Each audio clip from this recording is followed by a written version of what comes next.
good morning, good day, good whatever you are. We hope you're having a great one. It is September 12th, 8 a.m. Pacific time, wherever you are. It's probably some different kind of time. Anyway, we are here. This is eLearnChat number 70. I think it's 71 today. So lots of shows. And joining us as co-host today is Don Mahon. Hey, Don, how are you? Hi, Rick. How are you? Hi, everybody. I'm doing great. Well, thank you very much for coming in on last-minute notice. I appreciate the opportunity. Good. Colleen won't be co-hosting in the near future because she has a lot of scheduling issues and conflicts, and work takes precedent. Yes, it does. We know how that goes. I'm bypassing mine for an hour here. No, what we're doing is we're just working really long days. I think the last 2-3 weeks, I don't think I've put in less than a 12 to 14-hour day. It's just been one of those. Really? So, but that's okay. Pays the bills, right? It pays the bills. So anyway, and today we've got Karen Mahon. She's joining us. Karen, how are you today? I'm great. How are you? Very good. It's really good to see you. Oh, well, thanks for asking me. It's really a pleasure to be here. Great. So, Karen, tell us a little bit about yourself. Okay. Well, I am an educational psychologist, and I was originally trained as both an experimental psychologist and an instructional designer. So I've been working in high-tech and education technology, software design for about 15, 16 years now. And it's my passion to help teachers and kids. That's great. Yeah, I didn't realize you were a psychologist. That's really even more interesting. Yeah. So you do a lot of work. Educational psychology is really where instructional design programs sit. And so I kind of split my time, and I'm a little bit of a hybrid, between the experimental and research side and the applied classroom side. See, I think that's really important. Do you do a lot of work with cognitive psychology and the way kids or people on the whole learn? I do a lot of work around how people learn, but I'm actually in the behavioral psychology domain, not so much the cognitive. And so what we really focus on is how to arrange an environment effectively so that every individual kid has the opportunity to learn. And so, behavioral psychology kind of underlies the whole individualized instruction movement and adaptive learning movement that has become more and more popular recently. Yeah, that's interesting. Well, it's funny because behavioral psychology and cognitive are probably two of the truly useful psychologies, because a lot of them are just more theories and they don't work a lot in real life. But behavior was great. Do something wrong. Yeah, we like to say that, when you need to actually do something, then you need, our tools. Yeah. And cattle prodding is not off limits in behavioral psychology. Well, we try to stay away from the aversives, but, so you're not a true B.F. Skinner type, right? So yeah, it's been a kind of a wild and woolly ride, and I feel really fortunate to have that hybrid kind of background that lets me do a lot of different things now. That's great. Now today you're going to talk about educational apps, what's good, what's bad in them, and how useful are they really?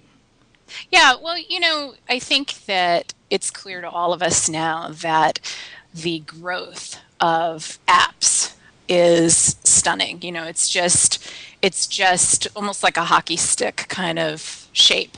And just in the iTunes App Store alone, there are more than 20,000 educational apps. 20,000? Are there that many?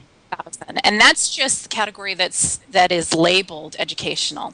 I think there's a reasonable argument to be made that some of the apps that are in the gaming category or the games category also can function as educational tools. True. So, with 20,000 just in the iTunes store, and then, a lower percentage of that, but still a very quickly increasing number in the Android store, it's kind of like we're blown away by the selection and the sheer number of apps from which we can choose out there. Dawn, you look like you want to say something. Oh, I was just I'm still getting used to looking at both computers, but Lev and I are going back and forth because we're both in the education space. I in the corporate world and Lev is in higher ed. Yep. about students forget to have that education can be fun. And I run across that all the time in my world. And Leva's question for you, Karen, was, can you help me as a teacher how to stimulate curiosity in students that are 18 to 23 years old? So I think the app conversation might be really valid for that. Well, I think one of the interesting things is that we find that kids really have the most fun when they're being successful. And it's not so much a question of, do we give them a game versus something that's educational? It's more about, can we design a program that, may very well have game-like functions in it, where the students are successful on an ongoing basis as we sort of crank up the level of difficulty, and they enjoy that feeling of achieving. And I think that that's really true regardless of age. I don't think any of us, including us adults, really enjoy failing. And so, a really strong program, whether it's in an app or a computer-based program, or, even a more of a low-tech approach, if it's structured in such a way that, as I go along, I continue to be successful as it's more and more challenging, then I'm going to keep going. I'm going to keep doing it because I'm enjoying it. Now, it's interesting. I know, Leva, and we've talked about this a lot. I think she's also talking about, how do you get them more curious? And that's a tough one. How do you really make somebody who's not innately curious to want to learn more, learn more? Well, and I think that, there's a lot of debate around this question of innately curious. Is it really that that folks are not curious by nature? Or is it that they have a learning history where they haven't been successful at school? Okay. So, trying new things or putting an effort into something has not been reinforced in the past. And so they're at a point where they've kind of given up on that.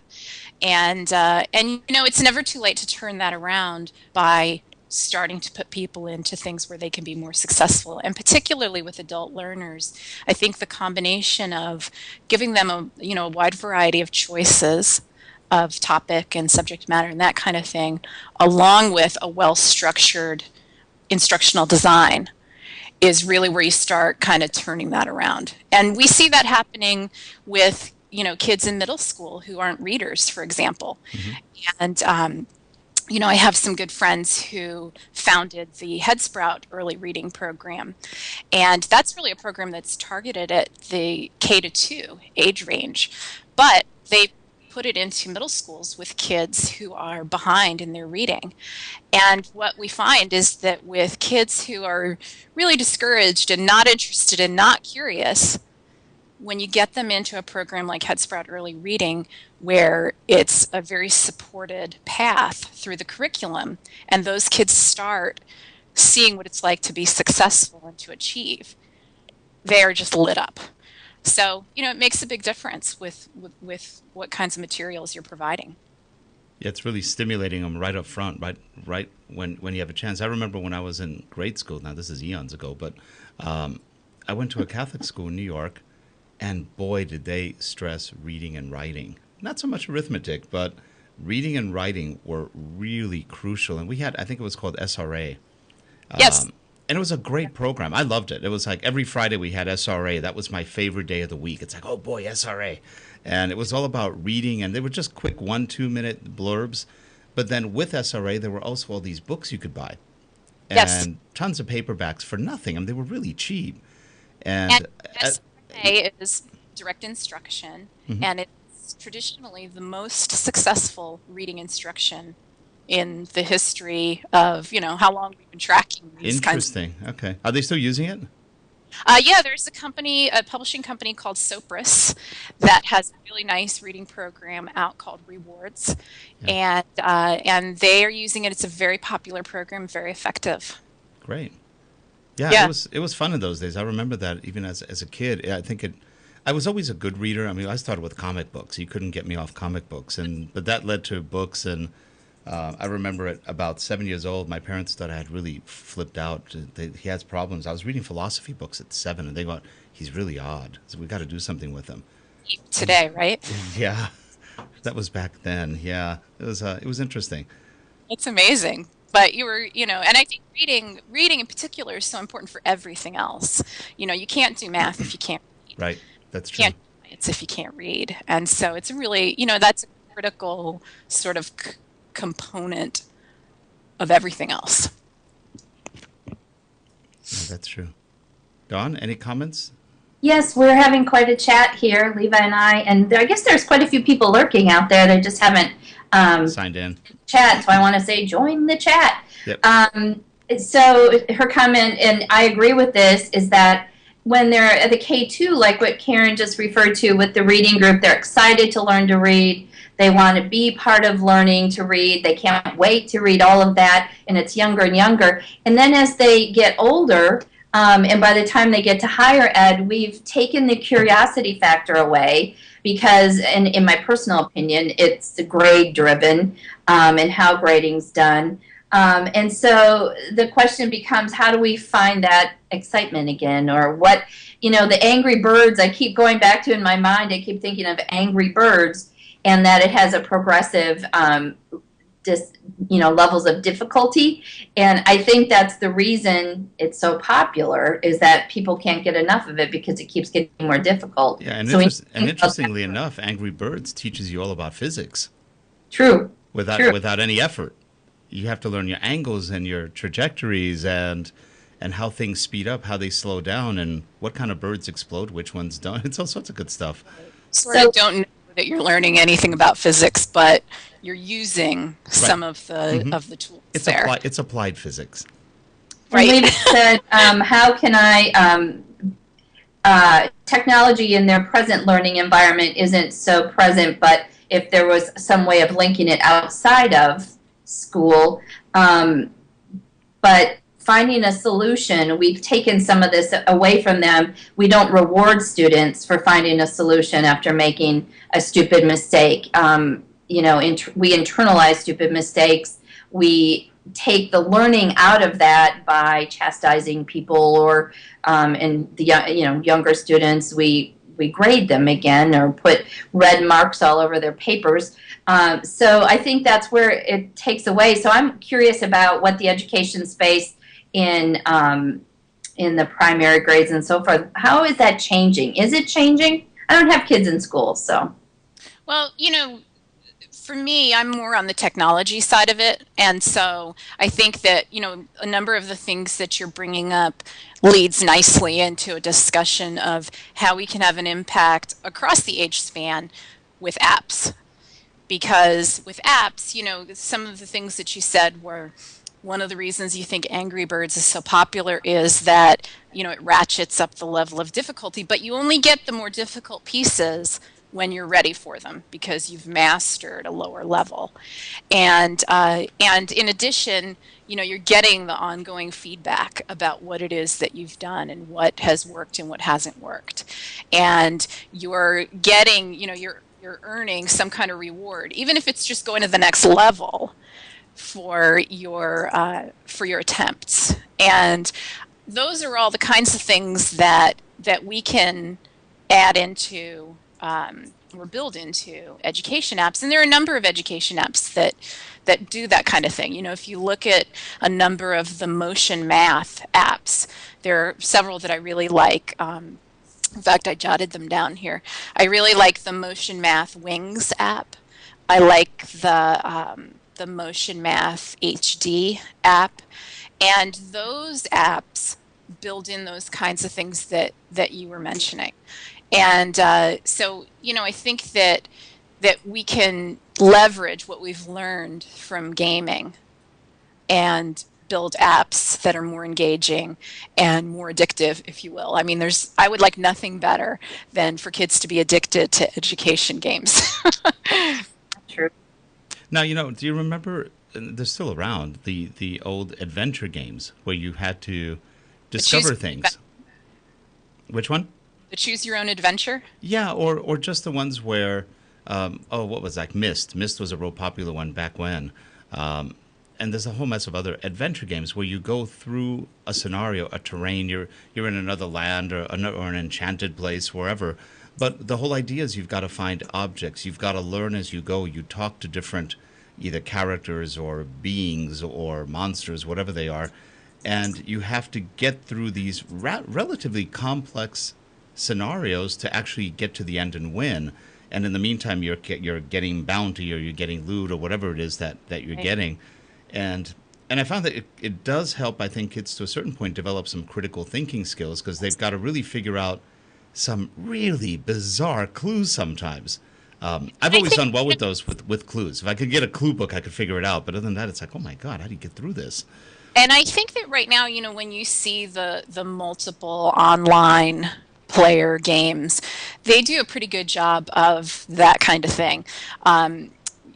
Critical thinking, problem solving skills. You have to find different things and collect pieces and, to finish the quest and that kind of thing. I think there are two things in the education space. One is that the emphasis thus far in a lot of education apps has been very simple, kind of rote learning, not targeting those higher level skills like problem solving. The second one is that there isn't a lot of evidence in the education space for the effectiveness of education apps. Right. And so when you kind of go out there and beat the bushes looking for research studies that demonstrate the effectiveness, they're very difficult to find. They're few and far between. And whereas with an online game, it may not really matter whether or not it effectively teaches skills. When we're talking about these education apps that we're buying for our kids, it matters. And so, as a group, collectively as consumers, we need to start demanding kind of a higher standard from developers. Why should I buy this app? Sure, my kid likes it and it keeps him quiet for a little while and he has fun with it, and those are all great. But if I'm buying it with the education purpose in mind, what can my kid do after using the app that he couldn't do before? Now, what do you think of language apps? Because they've done a lot of studies that the more you can learn different languages, the more it stimulates different parts of the brain, creates more connections, creates a more ability to rapidly integrate information in frankly in multiple languages. But they have found that it does really create a much stronger neural network inside our brains. Any thoughts on those? Well, I'm not a neuroscientist, and so I can't really comment on that body of literature. What I can say is that when we look at some of these apps, and Mind Snacks has a pretty nice line. That was Mind Snacks? Snacks. Okay. Has a pretty nice line of beginning language instructional apps. I think that with apps, just like with any other kind of instruction, the critical piece is making sure that we extend skills into real-world environments.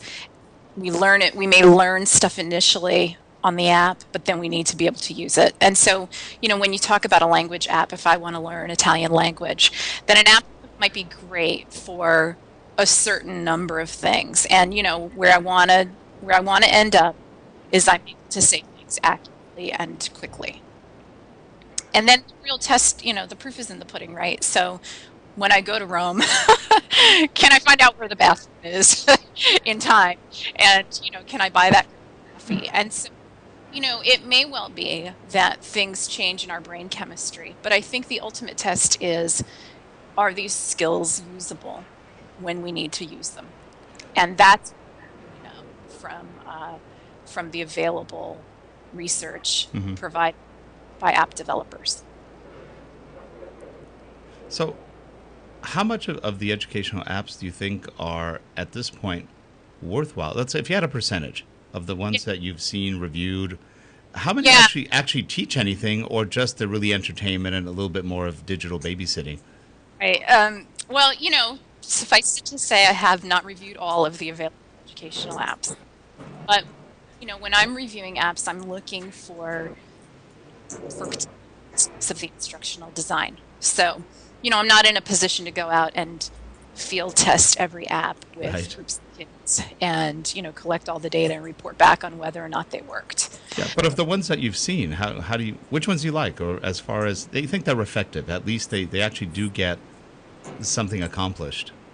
And so, when I look at apps, when I review apps, I'm looking for mastery-based learning. So does the program sort of unlock the higher levels as a student earns them, if you will? So it's kind of like the Angry Birds model, where you can only get to those more difficult levels once you've mastered. Okay. So that's the motivation really to get through those levels. You're not earning anything else in Angry Birds, right? You're just earning the opportunity to play more and harder levels. And killing pigs. I mean, that's important. Yeah. That's the most important part. It's all about bacon. It's all about bacon. It's about bacon. Right?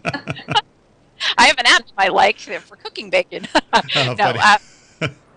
I'm looking for that. I'm looking to see does the program level up as you are successful, or does it just kind of keep giving you the same stuff over and over again? Right. Because some of them I think are too easy. They're almost repetitive in their easiness, and I think kids get bored real quickly with those.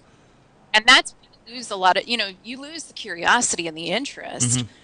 It's just the same old stuff, right? I mean, if a kid mastered something, you got to pick it up to keep that interest. One of the best kid games, and this is about 20 years ago. It's been a while.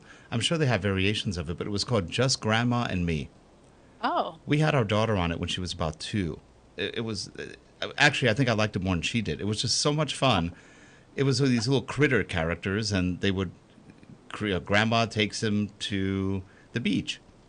But the whole day, the experiences, and the game could probably last about 2 hours.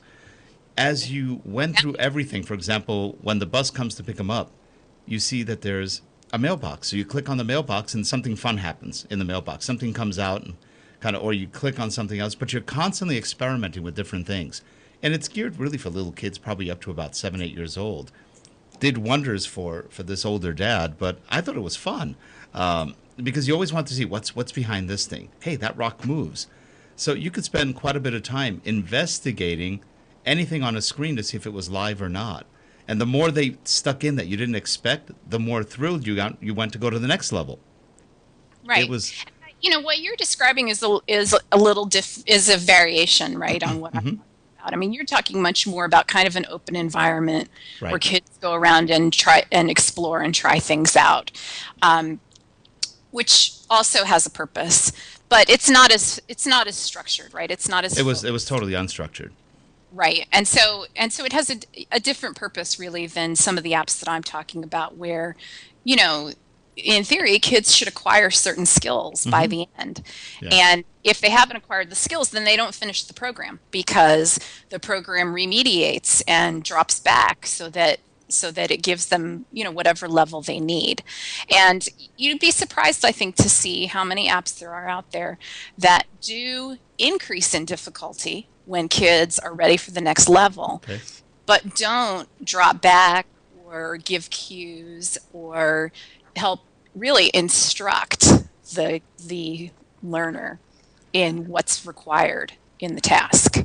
And I myself have been quite surprised. So my question, Karen, then is, for instance, these progressive apps that you're describing or discussing, and so what if they don't advance? Is there a time frame when they need to succeed to a certain, this whole thing about you have to attain certain things, is part of the issue we're talking about, Liev and I back and forth. But, and so what, I guess is my question. So they don't move to the next level. Some people just don't learn that way is one thing that comes to mind. But also, what? When you say some people don't learn that way, can you help me understand what you mean? Well, sure. Maybe they haven't had the amount of technology available to them at home or, outside of school, so they haven't practiced with it as much. Maybe their level of curiosity is about reading mysteries in the written word versus the experiential piece, kind of like what you're talking about, just for instance? Well, so I think there are a couple things. Whenever we're talking about using technology, there's knowing how to do the task, and then there's actually doing it. And so when we have kids come in and they're using new technology for the first time, and they're not, maybe they're using an iPad for the first time, and so they're not familiar with the mechanics of using an iPad, the touch, swiping, that kind of thing. That's definitely a skill set that may need to be taught before you even go anywhere near using an app for instructional purposes. And we see that a lot, especially with adult learners that haven't been using all of the newest, latest, and greatest pieces of technology and may feel intimidated by it. And so, really that's a piece that needs to be handled right up front, independent of what apps or instructional programs you may be using. And then, when it comes to the apps themselves, as far as what kids are or are not motivated to do, that's why the way that the program is built is so critical. So it may be that I have a preference for reading mysteries, as you said, but that doesn't necessarily mean that I'm not going to find an app, say Motion Math Wings, interesting and fun to use. It just means that I, as a student, might have a preference for doing something else. We can still have really high levels of effectiveness, even if a task is something that a learner might not choose to do given other options. So, when we talk about building in feedback and we talk about building in the adaptive pieces and we talk about making the responses as intuitive as possible, and we put that in the context of teachers or parents coaching and encouraging kids through the program, it's all of those pieces together that add up to a successful experience. And I think that that's why if the program levels up but it doesn't remediate, then that's not going to be as effective in capturing what the student can do. I'm going to put my headset on. Okay. Now, Karen, have you looked at, and this for you too, Dawn, have you guys looked at all at the Khan Academy? They have an app, but so it's not really an educational app per se. It's more of just kind of a table of contents for all the videos that they do. But have you looked at them? I've actually gone through some of their videos and found them actually pretty useful. It's very interesting. They were to the point. They're short clips. They're usually no more than probably 5 minutes. And yet they seem to clearly illustrate concepts that you may not get at school. Any comments on that? I have not used Khan Academy, but I know Gina Schreck posts often that her daughter's using it and students in school, and something I need to check out. I just haven't yet. They're kind of fun. They're fun. Karen? Academy, and I think I think that the whole the mission of Salman Khan is really amazing, and I think that he's right on when he says they still have a lot of work to do. Yeah. Yeah. I mean, it's an initial building block. I think you did a pretty good job on let's say, revision 1. I think when the way that a lot of kids use Khan Academy now is if they don't have the good instruction they need to get the principles, then they go and they watch the videos to try to catch up. Mm-hmm. And so, that's what we have to remember is that it's in addition to, typically it's being used in addition to something that wasn't effective in the first place. Right. And so, my biggest concern with Khan from the beginning has been, or certainly in, let's call it version 1, was the lack of interactivity. And, we know that as we get students responding more, then we have more opportunity. Oh, hold on, Karen. I think we're losing your audio a little bit. Oh. I think Skype just kind of, it's okay. You're back, I think. Okay. So, I think that from the things that he says more recently, I think that it sounds like he's moving in the right direction. And I'm anxious to see Mahon point really. Yeah. Well, by nature, he's not really an educator. He sort of kind of fell into it. I watched one of his interviews where he said he was teaching his two, I think, nephews who were, he's up north, they were south, and that's kind of how it all grew up or grew out. It was interesting. It's kind of a. And I give him a lot of credit. He has put so much time and effort and money into this project, and